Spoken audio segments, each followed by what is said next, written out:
Okay, hello and welcome to today's session from the Center for Teaching Excellence and Innovation, affectionately known as CITI. My name is Brandon Taylor. I'm one of your friendly neighborhood instructional designers at CITI, and our director is Dr. Angela Solik. Today's session is going to cover a hot topic regarding HyFlex course design. And so if you will pay attention to these or note these housekeeping, you want to test your audio, adjust your settings if you haven't already. Please mute your microphone if you're not speaking for this session. We ask that you actively participate. You can feel free to ask questions anytime. I may have to answer them short to keep on track, but feel free in the chat or verbally. Ask that you avoid non-session related multitasking. And as I said, to feel free to ask questions during this presentation. With me, I have a number of our other instructional designers from CITI, Peg Chechi, Branca, and Lynette are on as well. And if I missed anyone from CITI, please forgive me. So we'll go ahead and get started.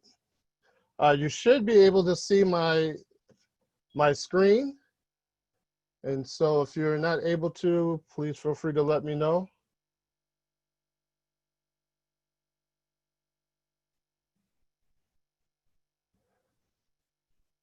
Okay.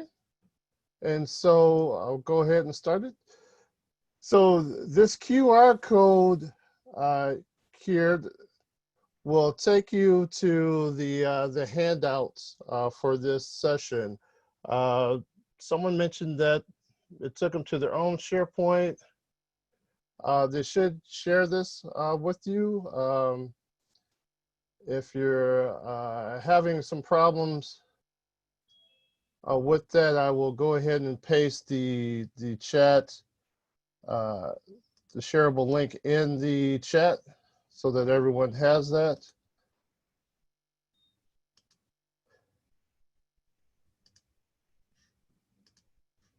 But the QR code should work, but just to be belt and suspenders, I'll go ahead and paste that in the chat. So the link to the handouts has just been pasted in the chat, and that QR code should work. I did test it with that, but in case you're having issues with the QR code, the direct link of a shared, all the handouts that we would use in this session.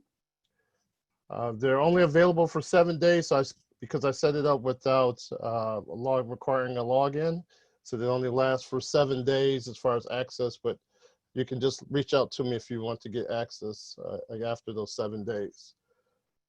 Basically, the overview of this session is quite honestly is just a brief intro to HyFlex course design, to talk about some of the best practice and evidence-based practice for designing HyFlex courses, and then some evidence-based and best practices for teaching HyFlex courses. As you may have seen in the higher ed journals and news outlets, that HyFlex is gaining a lot of steam now, not only because it's a flexible course design model, but for the fall 20 and beyond, with the pandemic, COVID-19 pandemic, it's gotten even more attention with that. So just quickly, the objectives for this session is basically for you to be able to list some and apply some of the evidence-based practices that we have discussed or talked about in this session. And so the proposed agenda here is an intro to a HyFlex course design model. We'll discuss some of the best practices for designing HyFlex courses, and then we'll talk about some of the evidence-based practices for teaching HyFlex courses, and then additional Q&A. I do want to note that for time's sake, If we don't get to all your questions, you can feel free to reach out to us after this session. So essentially, what is HyFlex? We've done some sessions before that talk more about what is HyFlex. In contrast to this session is basically how to do HyFlex. In case you missed those or want to review, HyFlex stands for hybrid flexible. So it's a hybrid course that's even more flexible. It gives students the freedom to study when and where they want to study. They can choose to participate in the class live in person, live online, or synchronous online, which is the same as live, or asynchronous or on-demand online, or any combination thereof. I like to use the analogy that it's like the old Burger King commercials where they said you can have your burger your way. Well, with HyFlex, students can have their education their way. And in HyFlex, you have material that is both in the LMS as well as interaction through a web conferencing system, such as Zoom. And again, the key for a pure HyFlex course is that students can choose how they participate with each course session. Many people don't implement a pure HyFlex, but that's really the distinguisher between HyFlex and some of the other similar models.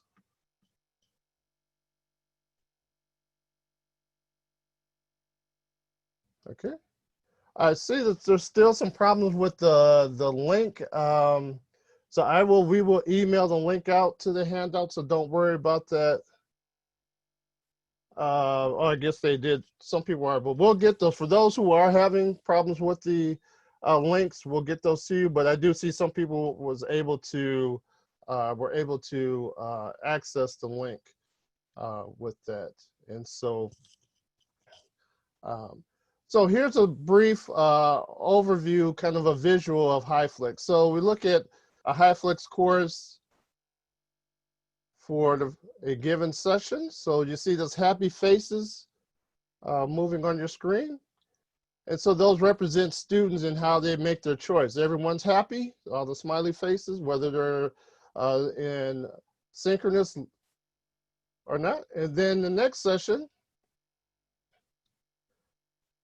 they may make some changes. Some may stay the same, some may not. Cure Brush, Dr. Janice Agras and Amy Hagar and we piloted HyFlex Cure Brush as the first implementation of piloting of HyFlex in the course. And we have some really interesting feedback on it, but essentially students did exercise their choice of HyFlex, even though the course was listed as a face-to-face course when the students registered for the course. Every student in that course, it was a small course, only 6, but every student in that course did exercise some form of choice on how they participated, including some weeks where no students were in person. They chose not to participate in person, but participated either live online or asynchronously online. So that's a quick overview of kind of a little bit about HyFlex, how it works. And so any questions so far on HyFlex? There was a question that someone wanted to go back to the QR code. Let's show this while we're waiting for any questions.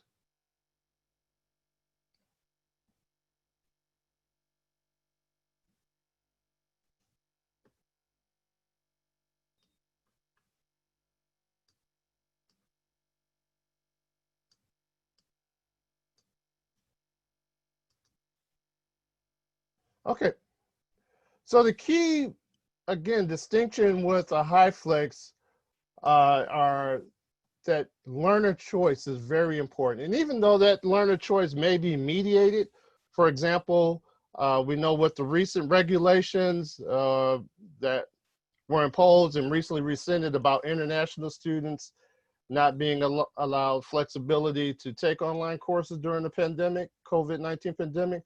However, if you read today and yesterday's news, is not sure where the federal regulations or law is going to stand for new incoming international students to the U.S.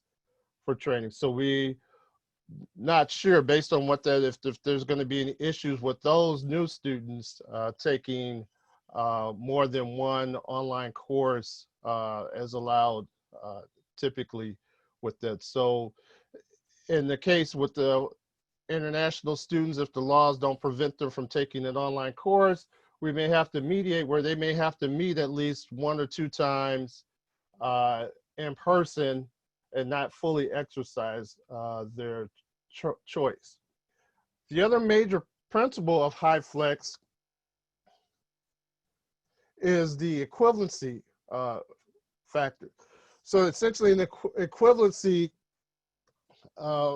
factor, we're talking, or principle, we're talking about all activities and participation modes. There's no learning deficit. And that's what the research has suggested, is that when implemented correctly, there's no learning deficit based on how the students participate in a HyFlex course. So that's very key. The equivalency is that no matter if they participate in person, live online, asynchronous online, or a combination thereof, their learning outcomes and performance basically have no significant difference.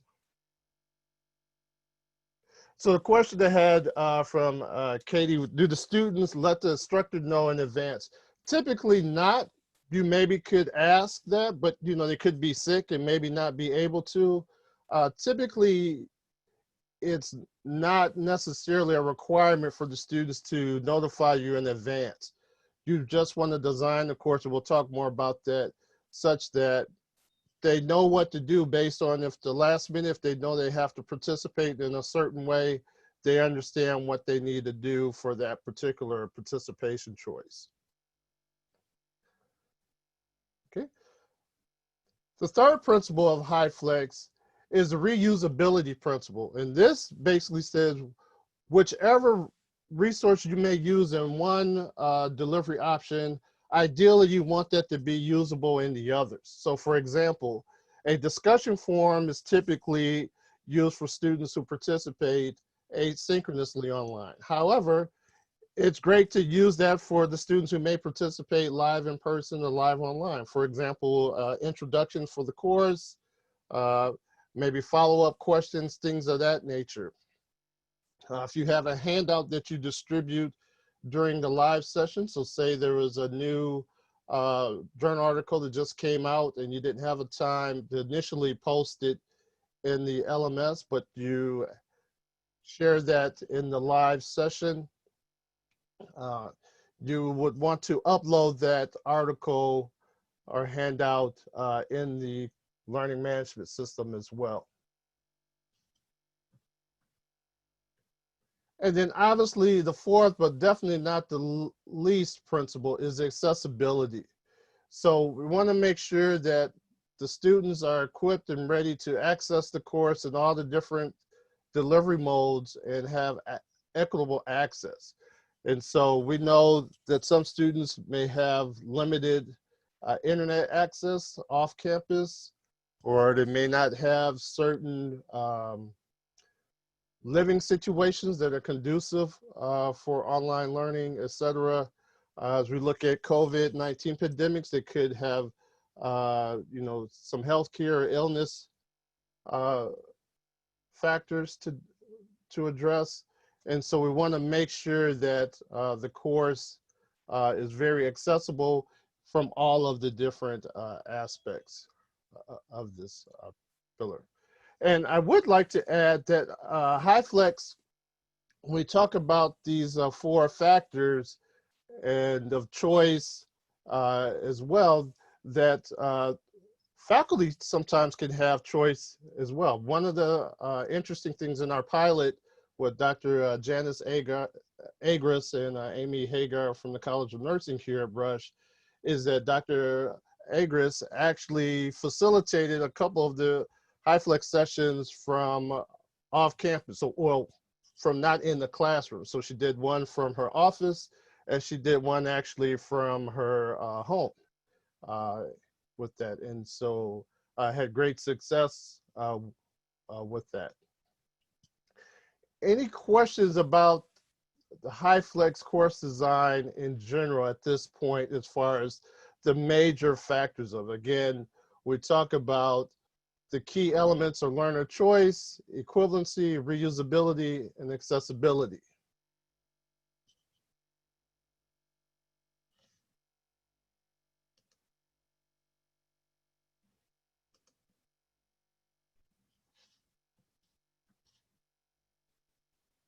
Okay. So next we'll go to the specifics of designing for a HyFlex course with it. There's essentially 5 steps, and these steps could be applied to any course design in general. But specifically, we talked about the access for opportunities, the benefits and challenges. We want to analyze the learning outcomes, because they may need to be changed. Plan student learning activities, prepare and assess the learning outcomes, and evaluate return on your expectations. So I'll spend more time on 2 through 4, where 1 and 5 might be more of administrative, but if you're the program director or a dean or the coordinator or even the course director, those options of the benefits and challenges outside of just the instructional components could be of interest to you as well. So when we look at the opportunities and challenges, one of the major benefits obviously is the flexibility for everyone. Like I mentioned, not just the students. Theoretically, it could be flexible for the faculty members. We know a number of faculty members across the world are in the demographics that are said to be more vulnerable to COVID-19. So it could be very feasible that a HyFlex instructor might choose to do some HyFlexing in as far as the instruction with that.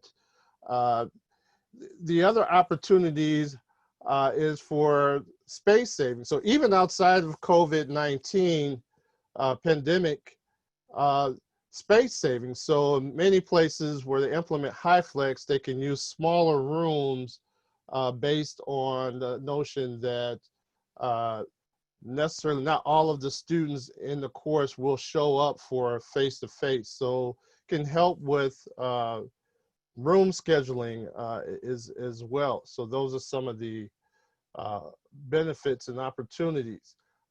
Some of the challenges of HyFlex are the cost in time and actual physical money with that. So, and that's what many instructional designers for teaching just online without a flexibility. There's some time involved to transform, I don't like to use the word convert, but to transform your face-to-face course into an online or hybrid or blended or HyFlex type of course with that. Any questions regarding the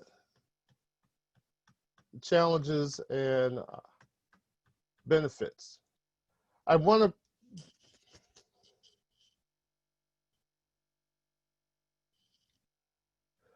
So one of the handouts that we have have these forms in a fillable Word document. So these forms that I'll show you, they're in the handout, so you can use them, you can fill them in, print them out, but you can also, like I said, type in there as well. So I won't go over that, but just want to point that out to you, that there are actually some job aids, if you will, that can help you look at the challenges and benefits of HyFlex. The next step is to analyze and confirm or modify your learning outcomes or objectives. Virtually, I would say many learning outcomes can be achieved online from courses. So we know If you've attended some of our city's other sessions on evidence-based practice for teaching live online, we've talked about using standardized patients and having interactions with standardized patients via Zoom because the students could not, because of COVID-19, could not come to the simulation center necessarily with that. And so many of the learning outcomes and objectives can be addressed in a variety of course delivery options, but some may not be able to. I mean, if the learning objective or outcomes require students to be at the bedside of a real patient and not a simulated patient, students can't really elect to get out of that necessarily.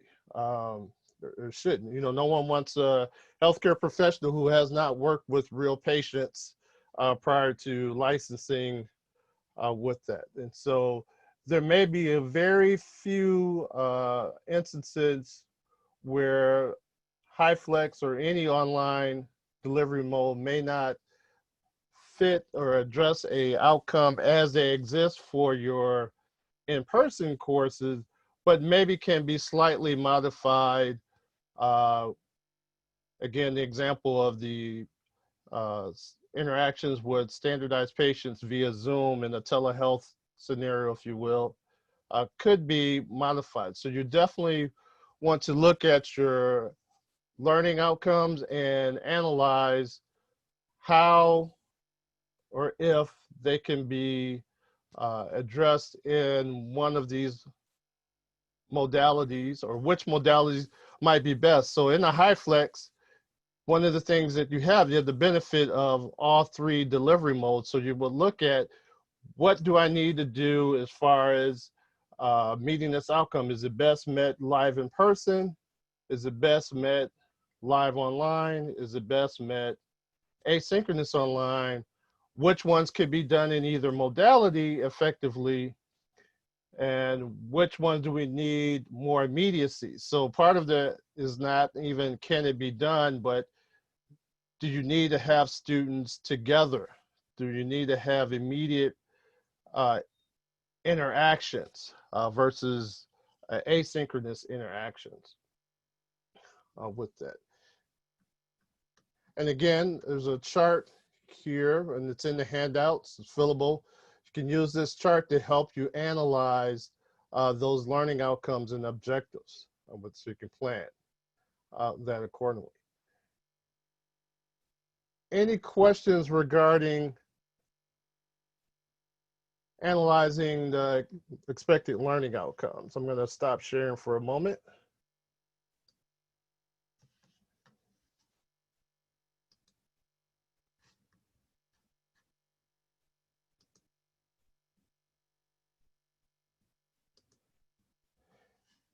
Any questions? Okay. Well, I have a question. I'm going to launch a poll to share with you a brief poll about Rush's learning outcomes. This is I'm sure it looks familiar to everyone. These are the learning outcomes for all Rush University students, regardless of which program or college they are in. So if you can go ahead and select which one, and you could choose all or none or one, choose each of the learning outcomes that you feel could be taught with the HyFlex course design mode.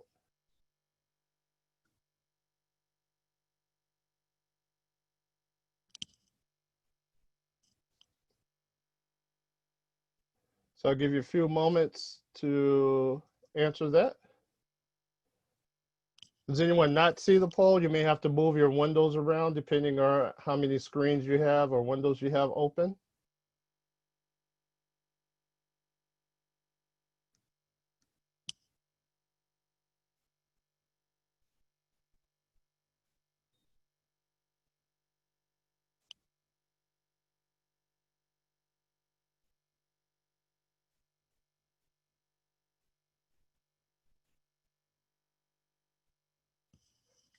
Anybody from the city team?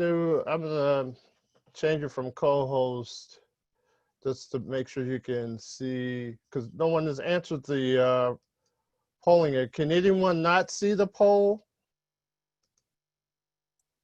Brandon, this is Peg there. I've got them answering on my side. It just winked out of existence, but they were answering. Yeah, it was. I got the poll. It was easy to answer and submitted. Okay, so for some reason it's not refreshing on my screen. So I'll give a couple more seconds and then we're going to end the poll.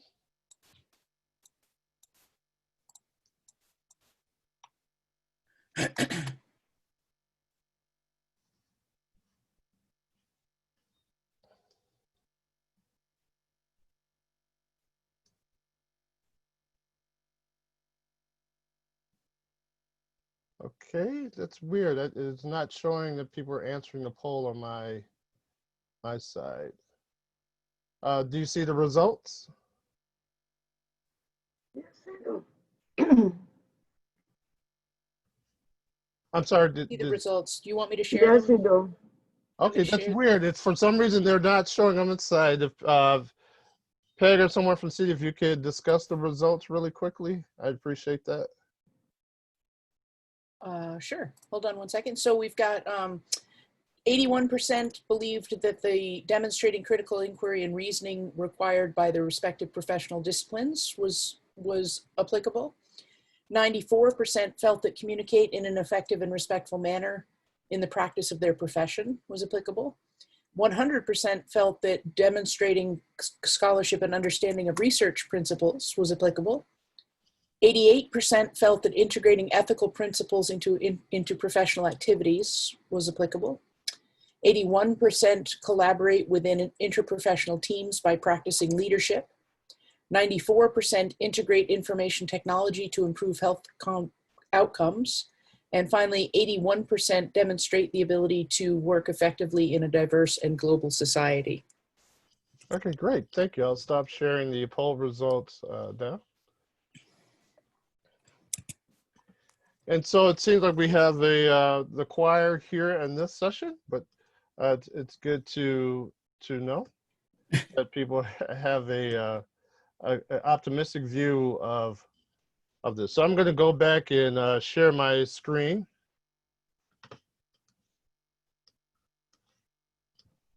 And then we'll go ahead and continue.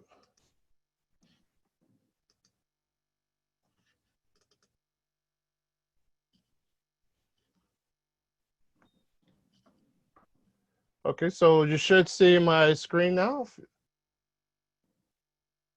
So the next step in the plan is to plan the learning activities and interaction. And so this is very key for all delivery modes. For example, in the live sessions, we know typically most of our face-to-face courses at Rush are 3 or 4 hours per session. But however, with the online component, the live online component with it, we don't want to go the full 3 or 4 hours consecutively in that. So the best practice for live online sessions is really an hour to an hour and a half, maybe 2 hours if you have 2 15-minute breaks in between there with it. So you're really talking about, you know, a shortened time to do the live components.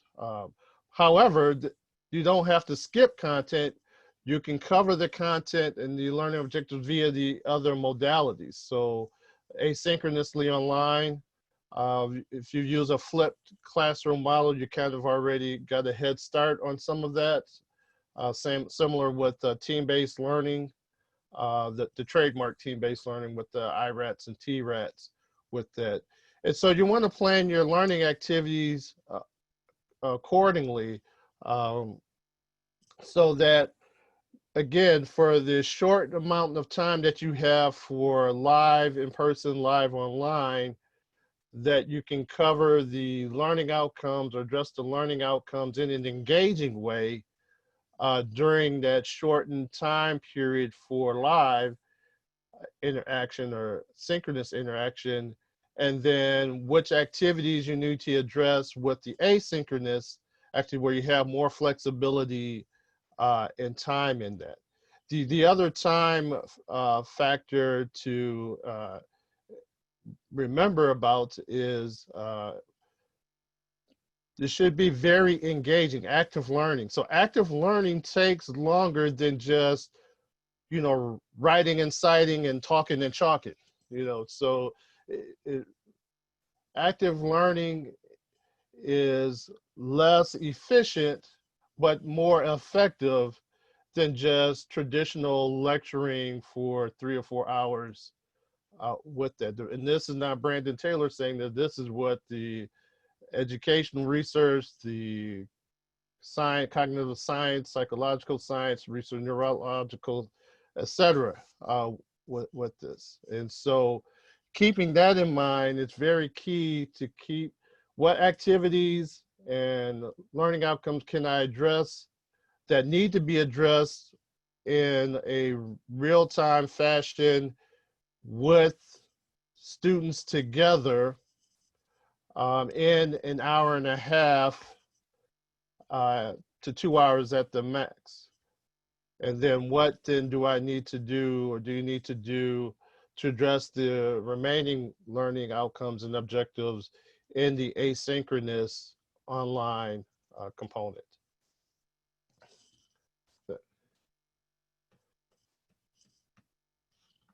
Any questions on this component of learning planning the learning activities? And again, it's a nice little grid in the handouts. This is a fillable grid to help you plan with that. And obviously you'll have more than, you know, possibly 2 objectives. You may have 3 that you can cover, but you can print them out and additional sheets if you need to.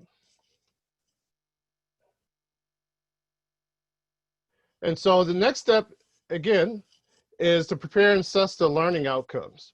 So one of the major components of assessments are not only some of them, so the exams, the final exam, midterm exam, but the formative assessments. So quizzes, polling, discussions, Socratic methods. If you look at team-based learning, you have the TRATs and the IRATs, which are individual quizzes.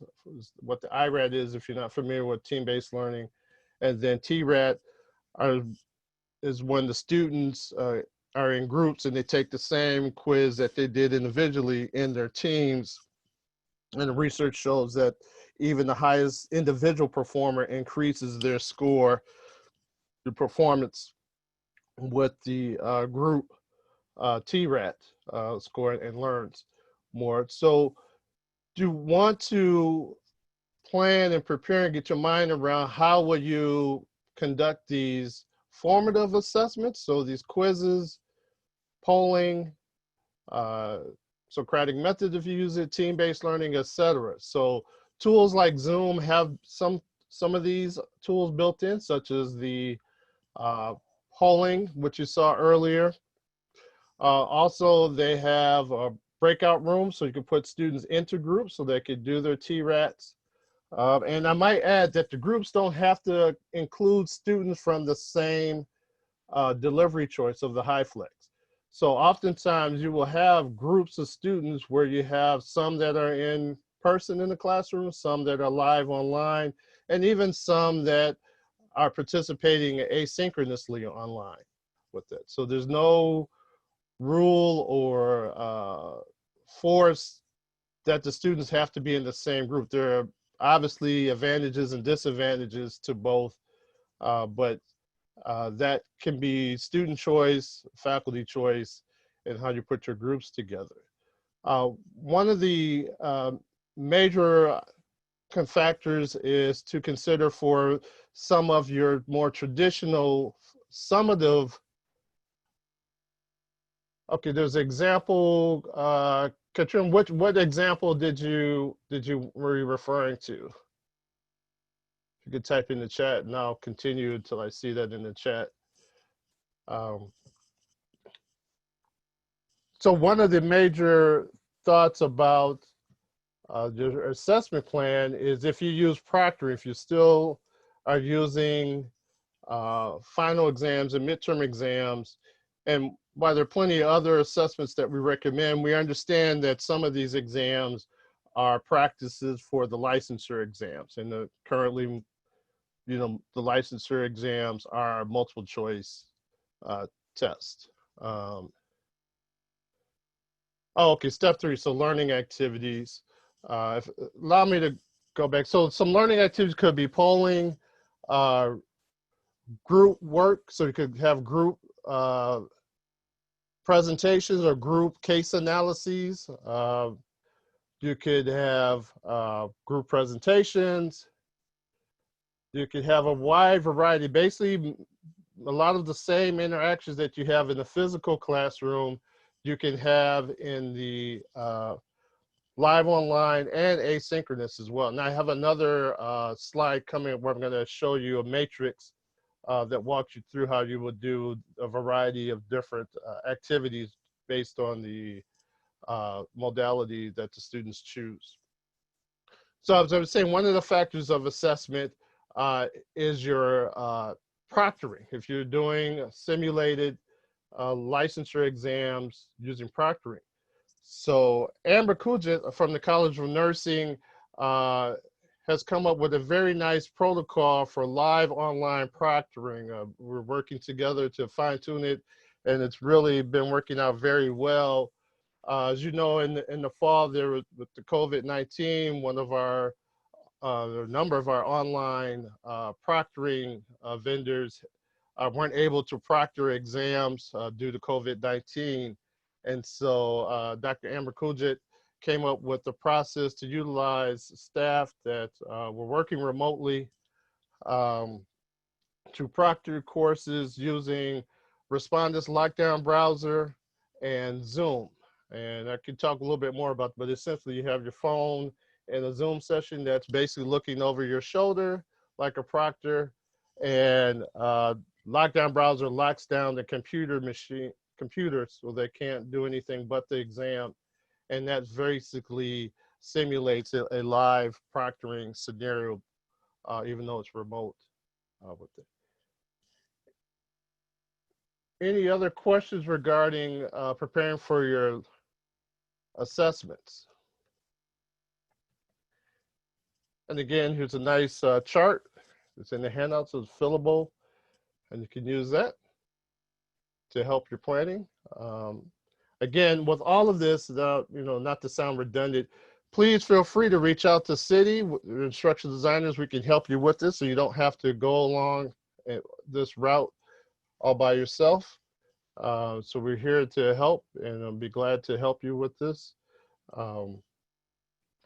And like I said, this HyFlex is really gaining a lot of speed across the world, actually. So I won't spend a lot of time on this, evaluate return on expectations, but with all new models and continuous improvement, we want to make sure we do some type of evaluation of the experience, what worked, what didn't. So you want to include that in your plan. I won't talk a lot about that, but there is and we're talking evaluation as far as programming, not of faculty, but just a reflection. You can interpret that as inflection. What worked as you expected, what did not work as you expected, what were some of the surprises that you had, etc. So for the pilot that we did with the College of Nursing in the fall 19, we're actually presenting at a national conference in August, and I'm an invited speaker at that conference for on a panel with the founder of HyFlex, or the person that coined the term.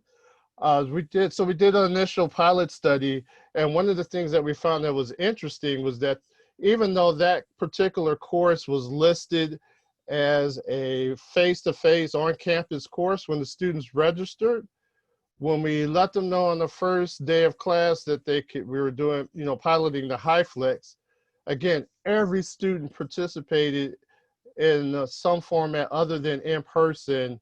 And And in many of the weeks, the majority of the weeks, students participated either live in person or live online. And that number was, for the majority of the weeks, greater than the students that participated in person, even though they had registered for a on-campus course. And that particular course that we piloted is offered in some terms as in person and in other terms asynchronously online. So students in that course decide in their nursing program ahead of time if they're doing the in-person track or the online track.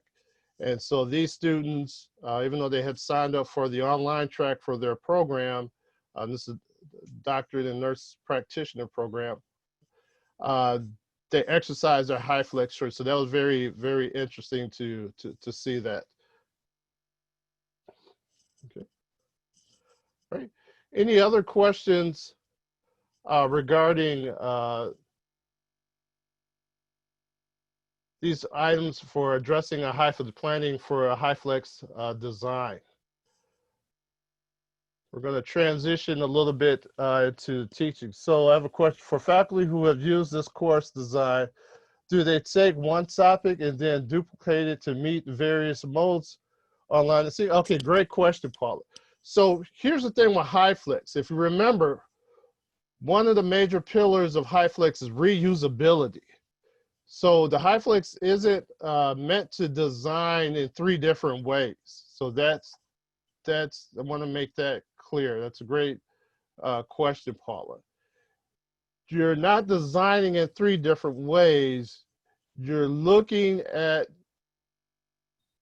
which of the 3 ways you can teach this course is best for the particular learning outcomes or learning objectives, if that makes it. So you're choosing, you know, do you need, if you take an example of, you know, maybe chopping down a tree, if you will, that's, you know, gonna fall on your house. You know, some of it you may need just a chainsaw. You may be able to use a regular saw on some of the branches, or you may have to get a company to remove the tree stump and all that with that. So you're choosing based on the learning objectives and the outcomes, which delivery mode is best in facilitating that and making sure the students have access to all of that. So students have access to the recording of the live session. Students have access to all of the content in the LMS. And so it's not designing 3 times. Actually, HyFlex will save you more time than designing for 3 different modalities. I've actually talked to some colleagues who were actually going down that path of, before talking with City, they were going down the path of designing for 3 different separate modalities, and that's not the case. HyFlex is saying, you know, based on my learning outcomes, which way, which modality is best fit for that particular outcome for the particular time. And the follow-up question is, but if students choose only to attend face-to-face, will they miss out on the information? Does it instructor direct them to the book? No, so even students that attend every session face-to-face, they still have access to the LMS. So there's no discrimination as far as, you know, if you participate only this way, you don't have access to anything else. So students who participate live in person have access to everything in the LMS. Students who only participate asynchronously online have access to the recordings, and if they want to choose, they can actually come to campus or participate live online as well with that. So there's no discrimination or preventing students from choosing or accessing the resources. So if you present it live, you put it in the LMS. If it's in the LMS, you have students access to it, and maybe during the live sessions, you remind them that there's this resource, new resource in the LMS. Okay, great. So that answer your question, Paul? It's a great question. So even though HyFlex and many course designs like it take more time, the HyFlex is more efficient in providing a variety of options for students to participate.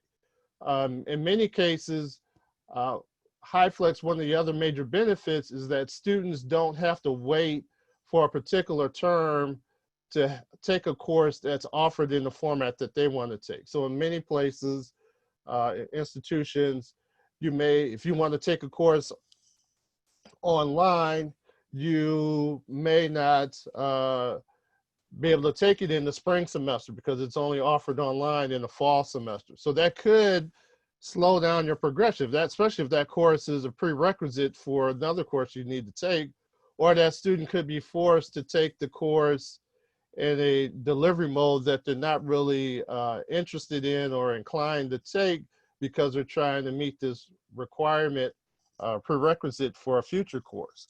So HyFlex has been shown in the research to even help with degree of program progression, that students don't have to wait for a particular term for the course to be offered in the modality that they would be more successful in. With the HyFlex, you can offer that course one term and students can have 3 or more ways to participate in that. Okay. So just really quickly, I'm going to show you as a sneak peek some of the classrooms. This is kind of unofficial, that was shared. I don't know how official it is, but with the current restructuring, I wanted to make sure that I shared this with people, and you know, if I get slapped on the wrist, that's fine, but I want to share the information so you have an idea. So this is a draft, as I understand, possibly if it's not marked draft, but I wanted to give you just a quick view of some of the classroom ideals or options with students with the physical distance, social distancing. So I'll make this a little larger.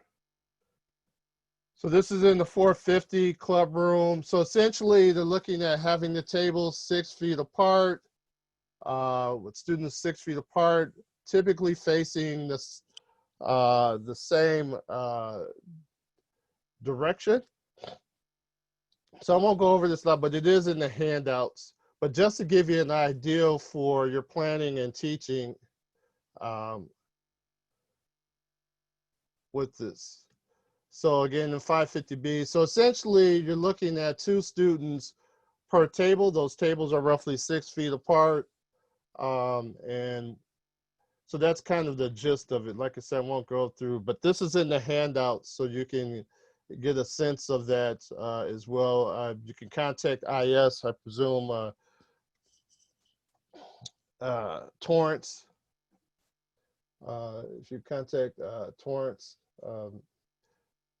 or someone in IS in the, and maybe Chris Kanakis, I understand there may be a transition that Chris Kanakis group is doing this, but between Torrance and Chris, you can find out more information about the room setups.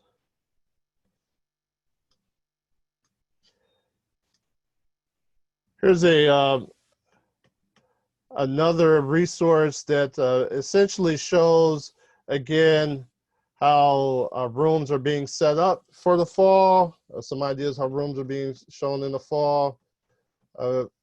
So essentially rooms are being reduced, you know, up to 40, 50%. If you look here, this is kind of like what we have in the club room prior to COVID-19. And so this is another option. Yes, Torrance Lewis or Chris Kanakis as far as the room setups. Thanks, Lynette. Okay. So any questions on the room setups? So essentially what I want to, any questions on the room setups or anything else about the design as we transition to the teaching aspects? Okay. I know we spent a good time on design, but the design is very important. If you design, as we know with anything, if you design it poorly or less than ideal, you'll get similar related results. And so it's why I definitely wanted to make sure we covered the design very well. As we move over to the teaching best practices, the key things to remember in the teaching best practices, again, is active engagement. We've cities offered some other workshops on active learning and active teaching, but that's very, very key in general, but even more so now that you'll be facilitating in the HyFlex an in-person group of students and a live online group of students. And so what I'm showing here is two typical scenarios that could be very effective in HyFlex. This is from Clemson University with this, and it's very nice. So one of the terms you'll hear for a HyFlex is blended synchronous. And with the blended synchronous, essentially the asynchronous component is not necessarily viewed as another option per se, unless there's some extenuating circumstance. So it's really the asynchronous online option is viewed as a backup option with this term of blended synchronous, but it is, if you will, a derivative of HyFlex, and usually, in many cases, how HyFlex is often practiced. You know, people do a live session. For instance, if you look at cities, workshops, we do a pseudo HyFlex blended synchronous. We can come in person, live online, and we record it, send you the link to the recording. So two of these options here. So the simulcast lecture, where you have the instructor here in blue is facilitating the course and this with instruction and discussion. You have your in-person group here in black, and then your synchronous live online group here in this purple color.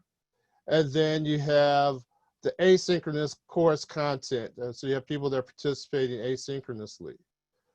Similarly, with the flipped classroom model of this blended synchronous that can be used in HyFlex, you have everyone does the pre-class content. So if you look at like team-based learning,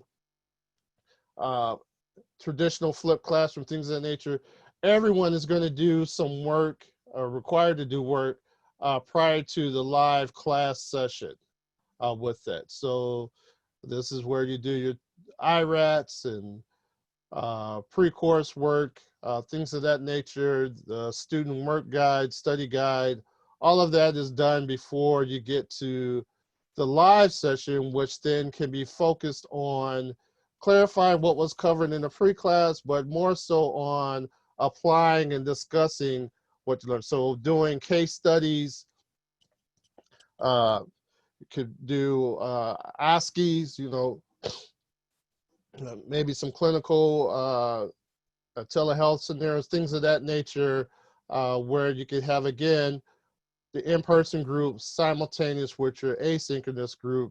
And then there could be people still participating live online, or excuse me, asynchronously online. As a matter of fact, if you look at the chart below here, it shows they're assuming that a third of the class is participating in the live sessions of 3 sessions a week. But this group D here, they're saying has elected or requested to participate live, or excuse me, online, either asynchronously or live online for the entire course. Conversely, again, with the international students, they could be required to, or if you want to be politically correct, you can require everyone to attend at least 1 or 2 live in-person sessions to quote unquote not be considered an online course for the federal regulation regarding international students with that. So this is in the handout as well. Here's a bigger picture of these separate same ones. So finally, as we close here, I've presented, and this is in the handouts as well. So this table provides a sample list of activities for each participation choice in HyFlex. Okay, so I won't go through all of these. This is in the handout. So we're coming close to time. So I want to see if there are any other questions that you may have at this time.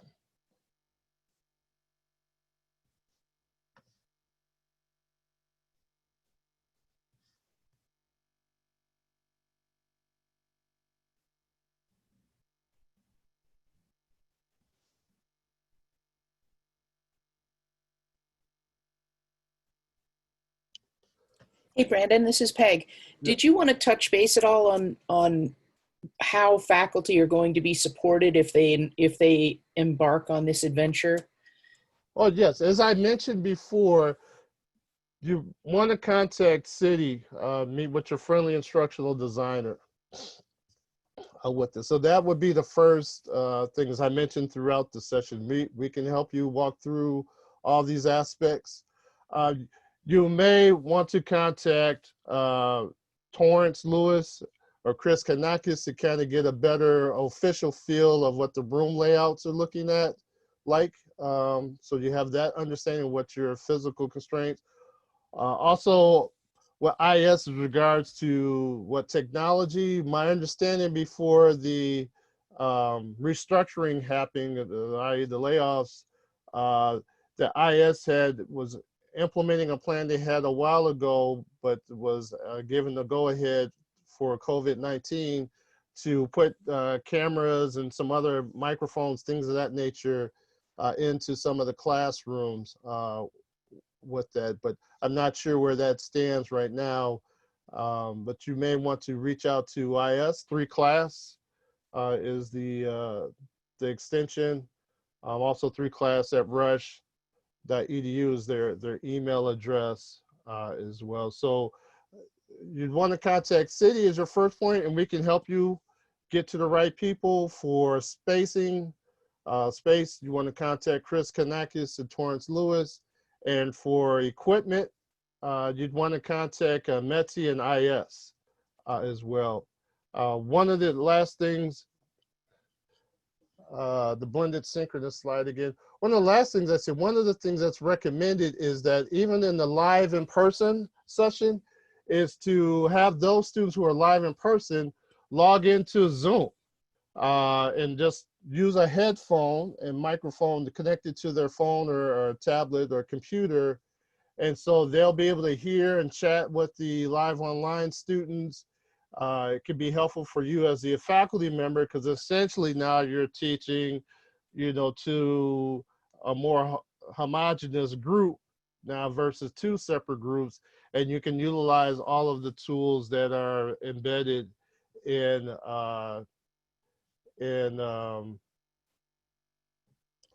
Zoom. I had a request to show this slide again.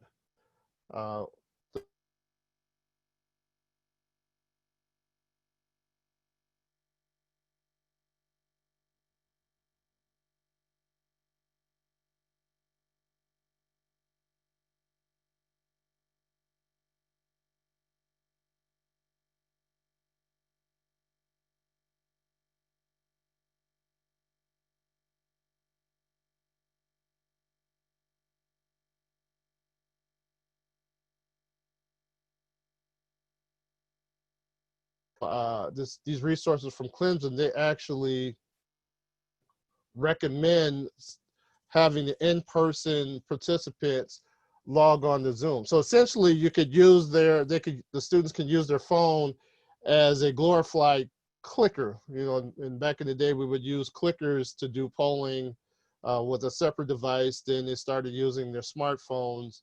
And now you can do web conferencing on your smartphone. And so that may be something to consider as well. Again, if you have any other questions, I'll put an email in the chat, the CTEI at rush.edu. And I'm Brandon Taylor, Brandon_Taylor at rush.edu.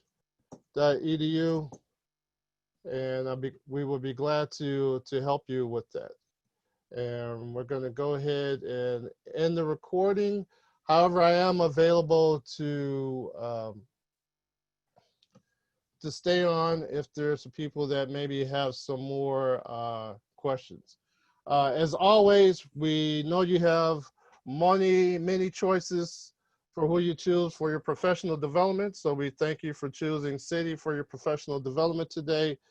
Be safe and take care. Bye-bye.